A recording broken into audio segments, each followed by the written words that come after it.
Hello, I'm Carolyn Herbert for the Finance News Network, and joining me from oOh Media to discuss its first half 2015 results is CEO Brendon Cook. Brendon, welcome back.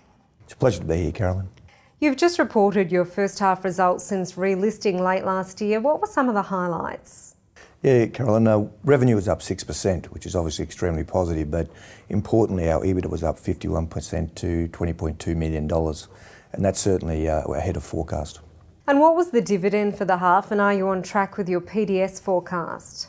Yeah, the dividend for the first half is 2.8 cents, and in terms of the forecast, the original prospectus was 48.6 million, and we're upgrading that forecast to a range from 53 to $55 million. Brendon, taking a look at the oOh Media network, how many sites have you added and where are you growing the most?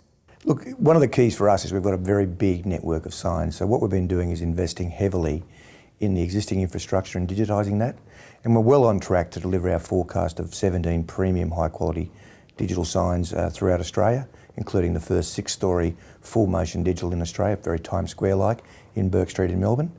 And on top of that, we're continuing to expand our digitisation in our retail network, as well as adding news centres. We've added about 35 news centres as the population growth expands in Australia. And how's the advertising market performing, and what's the outlook for the second half? The market's been very strong for out-of-home. I think the ad market in general is quite subdued. However, out-of-home is growing significantly within that. And over the last 2 years, we've seen the out-of-home market beat the growth of the industry sector by anywhere from 4 to 6 times. So I think we're still seeing that's positive, hence our guidance upgrade. And we still feel very comfortable about the rest of the year and very confident that the medium is performing.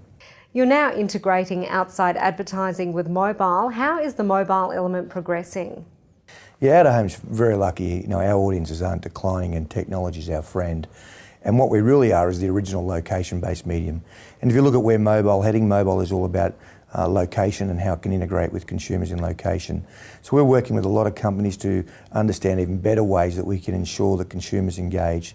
And physically, we are also investing in some of our environments like universities and cafes, where we're actually creating offline and online products that allow people on mobile to engage in stories and information in a different way in those environments. And what about acquisitions of new sites and related businesses? Is this something you're actively pursuing?